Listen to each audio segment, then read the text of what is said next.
Hi, thank you for joining us today. My name is Brian Walzel, Senior Editor of Hart Energy. Today we're going to be talking about how technologies that are enabling remote working capabilities are helping companies remaining productive, particularly during this challenging time of COVID-19, but also in ways to help them remain more efficient in their operations. Joining us today are Dr. Francois Laborie, President of Cognite North America, and Kjetel Digre, Head of Asset Development for Aker BP. As sort of an introduction, Francois, can you talk about more about what Cognite does? Sure. Hi, Brian. I'm based here in the US, but Cognite is a software company that was born actually out of Norway a few years ago, focusing exclusively on heavy industry. And we're born out of the realization that there was a huge potential in industry to improve efficiency, sustainability, security. And there was a lot of data that could be mined to do that, but very little way to put that data into use at scale. And so we were born as a software to help industrial players to make sense of all the data they have, the millions data points that they have available, so that they can actually make sense of it, own it, share it, make use of it for machine learning, artificial intelligence applications, or just in general have a more efficient operation.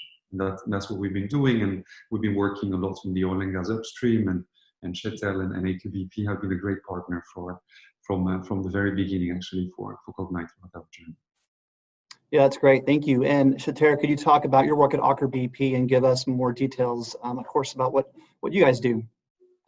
Yes, Aker BP is a Norwegian oil and gas company, upstream focused. We're really the sum of three sort of middle-sized Norwegian companies within the same area, starting with the Norske, and then also merging with the Norwegian part of Marathon, and then also finally with the Norwegian part of BP. So we're really the sort of the heavy industry part that Francois alluded to. And Aker BP is part of the Aker family of companies, and it's really within that family where the idea of accelerating within digital was born. One of the key players there was the CEO of Aker BP, which is Karl-Johnny Hersvik. He describes Aker BP as a technology company that happens to work with oil and gas. So that is really his focus when we are looking on improvements and also digitalization in general. So we are working closely with Cognite on our digital sort of improvement agendas and pushing that in really several areas of our operations. 5 major assets offshore Norway that we are operating ourselves. Okay, and that's sort of a good segue into a first question here is how is Aker BP using remote technologies that perhaps allow not so many people on a site, on a work site, maybe keep them safe. How are y'all applying those technologies? I think if you look at the Norwegian oil and gas industry and the cluster around the oil companies and the assets offshore, we are really a sort of a high-tech company already. Now I'm getting a visitor back here. We're really a high-tech company already. And a lot of our operations over years have been focused on how to integrate offshore and onshore. So integrated operations in its sort of basics have been developed over years. But what is sort of accelerating now is the way that in that sense we are using data completely differently. So I think that is taking a traditional industry over to a lot more advanced use of the opportunities. Just now, I think we have some local examples where you're actually using drone technology, for instance, to access areas either by air and sort of traditionally only accessed by scaffolding and climbing. But also into tanks, for instance, to avoid humans having to enter the harmful environment of closed tanks. And then the second area is that we are, as I said, linking offshore and onshore completely differently. And not only moving control functions that we traditionally have onshore, but we're also transferring a lot more of the data from offshore to onshore, enabling a completely sort of different involvement from ourselves our contractors, and also a broader part of the contractor organization. Normally you moved one contractor offshore. Now we can use the whole muscle of the contractors from where they are at. The third part I would sort of allude to is that we are closed down. So a lot of the operations that has been going, because we kept production going throughout this COVID-19 crisis, we have had to find new type of solutions. And part of the Cognite collaboration has been to equip all of our workers offshore with the digital handheld units. And we are using them now to sort of collaborate with the contractors, for instance, sitting in Norway or Sweden, to actually be involved and perform their tasks, either it's inspection or modifications, remotely. My last point is a cultural item, because we are all sitting in this awkward situation at home. I have my son behind me. That creates some special challenges for us all. But I think in a very sort of subtle way, this is accelerating the acceptance of new solutions and new ways of working, but also the interest. So I think we are really now mobilizing the whole sort of the whole organization to think differently and seek for new type of solutions where we don't have to move ourselves, but work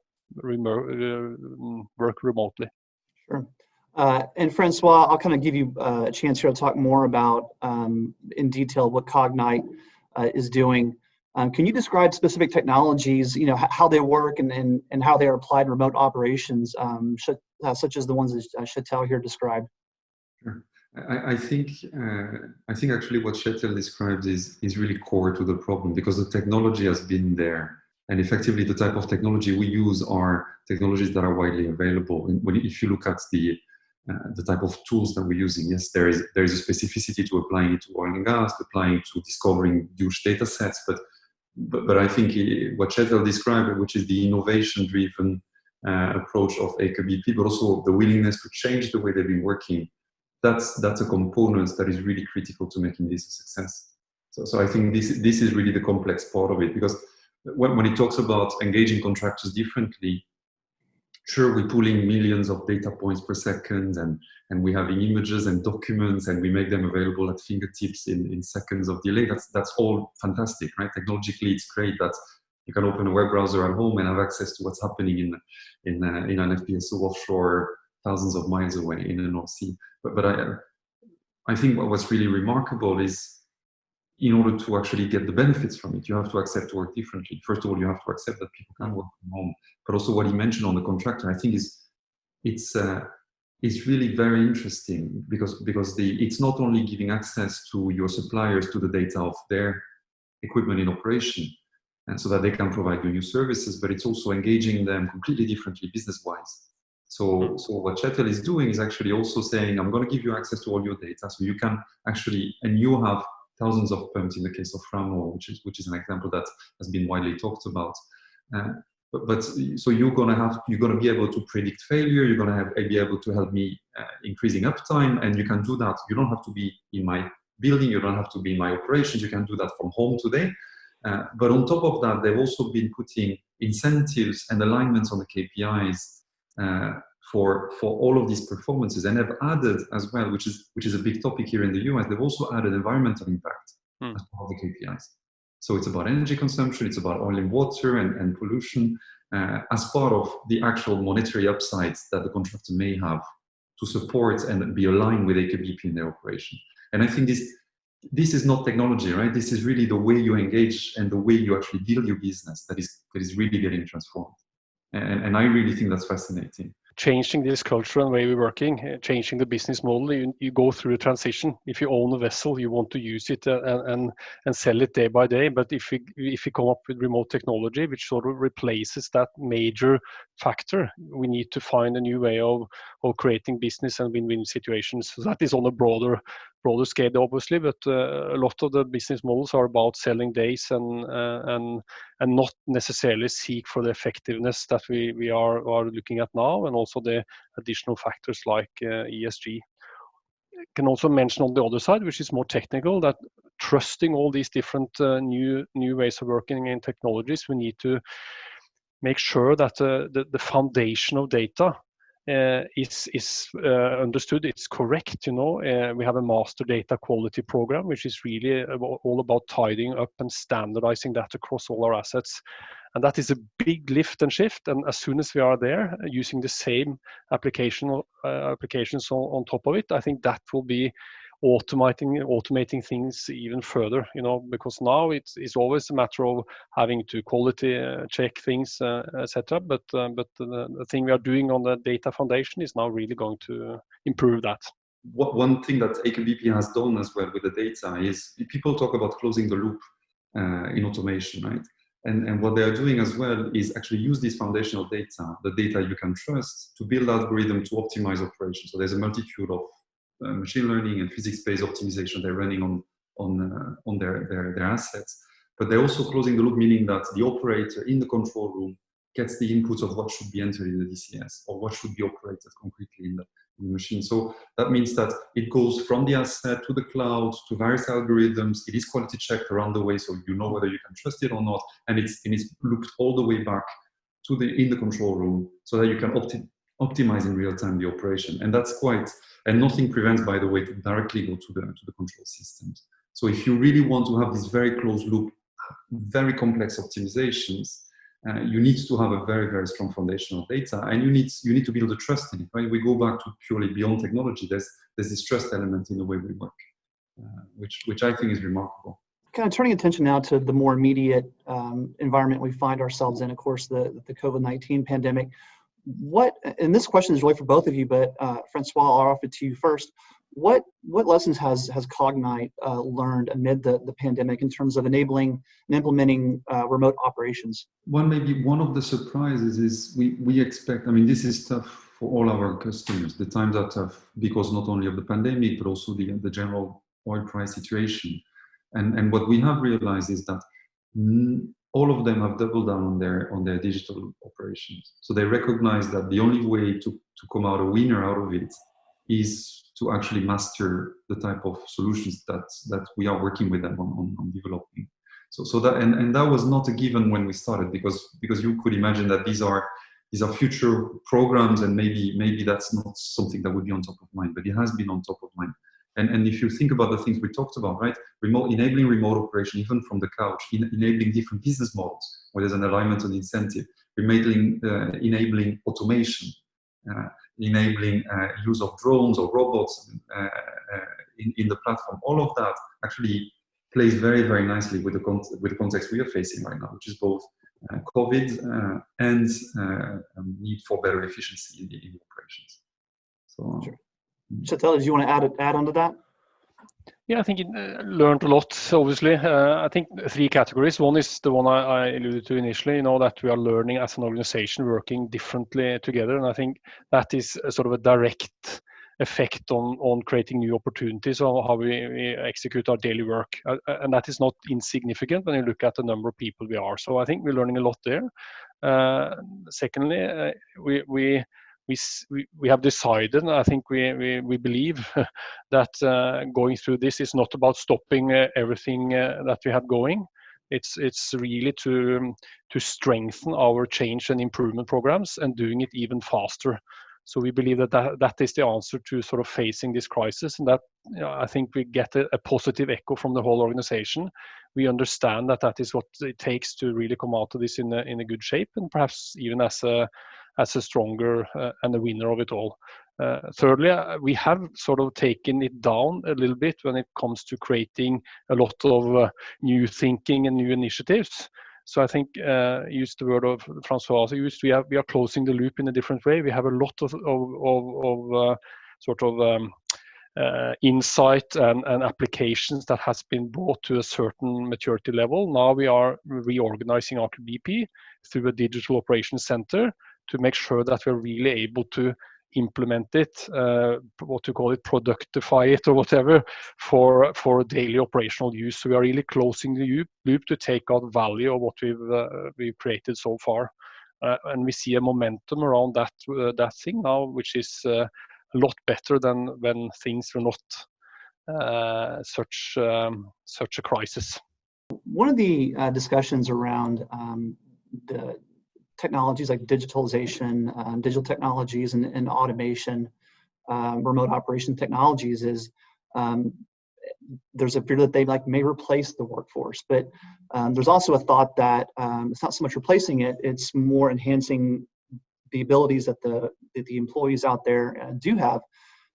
Maybe Kjetel, you can take this one at first, and we'll jump over to Francois. But can you explain how remote and autonomous technologies enhance the industry's workforce? Yeah, I think we have an example where we moved, and we were a first mover on the Norwegian continental shelf, where we moved the actual control room of one of our assets and platforms from offshore to the city center of Trondheim. Nothing really sort of happened with the way we thought control, because it's an identical control room. But what we did was to move that control function with the people on top of control of an asset from being in daily contact with the operators. So we lose something there, but we moved it into an environment of production engineers and subsurface experts. So you lose some, but you also win some. And I think that is something that we are really exploring, how that will create a different and more optimized way of running our facilities. If you think about not introducing contractors every time we are solving a typical contractor task, but involve them remotely and perhaps also continuously, as we do with Framo, that will eventually put new type of responsibilities on our offshore operators, potentially, or obviously making them more sort of digital savvy, because they need to use our handheld devices and programs that come through the Cognite applications, but also making them more multi-skilled, because this is not only about binary codes, etc. It's also about fixing valves and looking at rust, but doing that with a broader sort of responsibility area and being more multi-skilled, because they are remotely sort of operated by a lot of people and perhaps companies from onshore. I think that creates a lot of opportunities. And just one more thing, when we are looking at new opportunities, and potentially we will be developing a larger area with new platforms, and then thinking about how that should be hardware and design-wise, and then also thinking about what type of competence we want to adjust and design, both offshore and onshore, for a new and modern version of an offshore installation is quite an interesting task. And Francois, did you want to add to that? Back to the original question was how remote and autonomous technologies are enhancing the industry's workforce. Mm. And I think that, Kjetel covered a lot of very important points. It's interesting that even us as a software company, we have a lot of engineers, petroleum engineers. We have people's geologists, and so it's really about enhancing and working together with domain expertise to actually add that and enhance the knowledge that we have.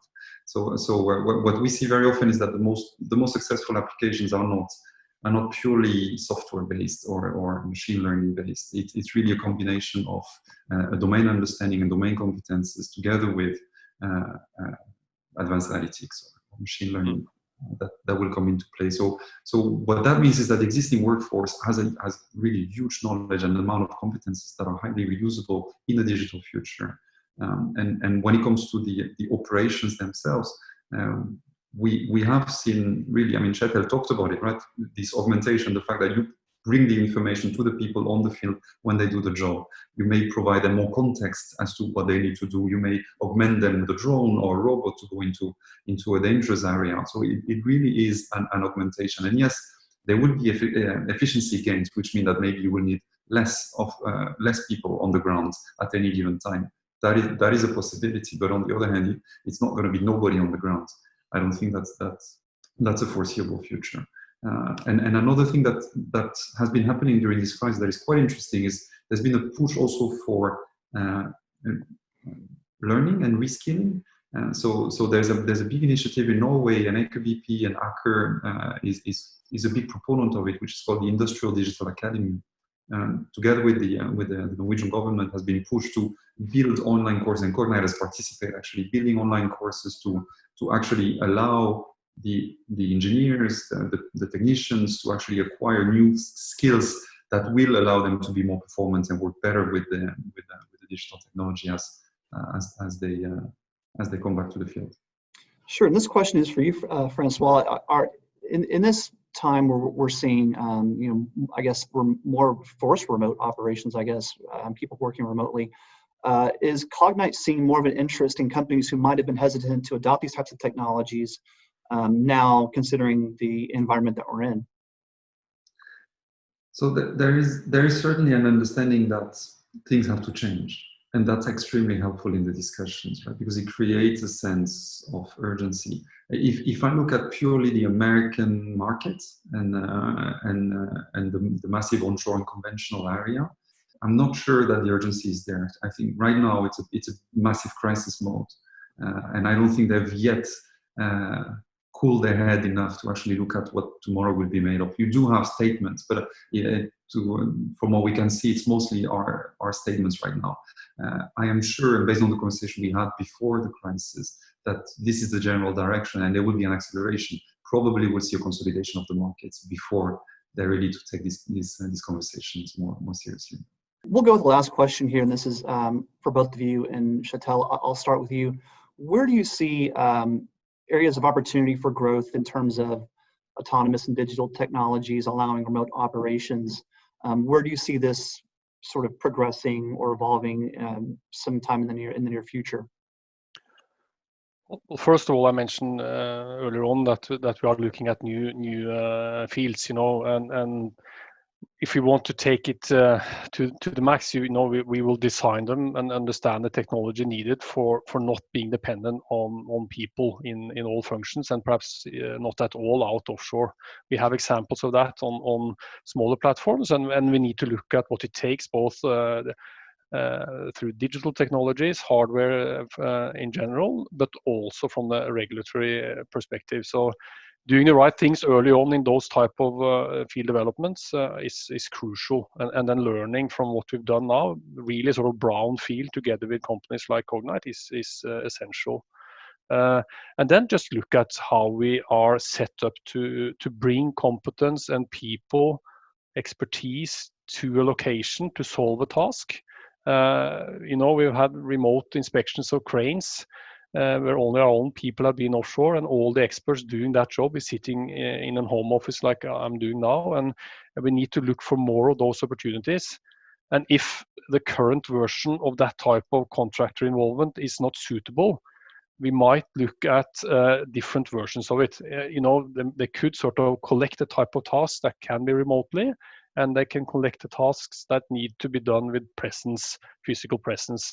So we have to look at all our operations to seek those kind of opportunities, and then also enter into commercial discussions if we need to sort of reshape the way they are earning money on their efforts. And I think the Frama example is good. We're now shifting from original sort of design and selling a pump, and then heavy aftermarket hours, to actually earning on uptime, a smaller climate footprint, and really more value for both of us. So and then we said it already, the way that we are mobilizing around digital solutions because of the crisis hitting like we are doing now, but also the examples like Francois mentioned, where we are actually looking at physical problems.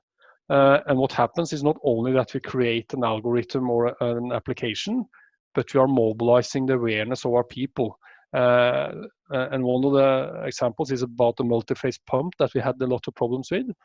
We developed the application together with the domain people and the operators, but the real, or perhaps at least a significant part of the gains from that was that our people looked differently into available data and started to be a lot more conscious about how they used it in their daily operations.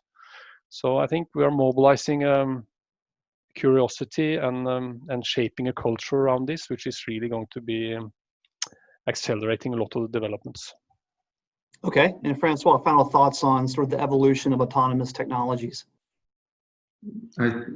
I think there's a lot of fascinating development that are happening there. We talk with Kjetel, whom I really continue to see Aker BP as being at the forefront. So a lot of the things that Kjetel is talking about are new to big part of the industry. So there's a lot to be done there in helping the industry getting at least to that to experiment at that level. And what we see beyond that is going, and we started talking about it, right?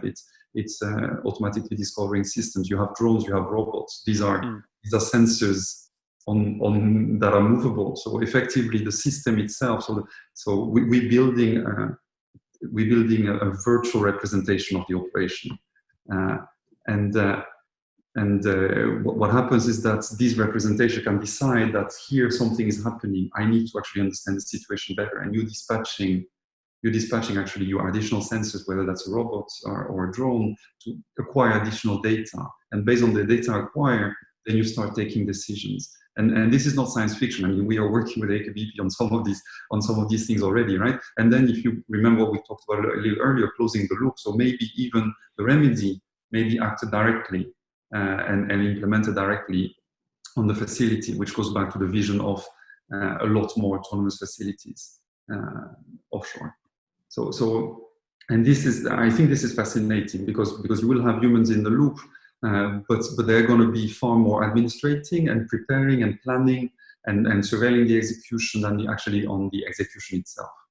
And the system will be really supporting all of these decisions. Thank you both. That will wrap up our conversation today. I want to thank Francois Laborie with Cognite and Kjetel Digre with Aker BP for sharing their insight on digital and remote autonomous technologies in these challenging times we find ourselves in. And I want to thank you all for following Hart Energy.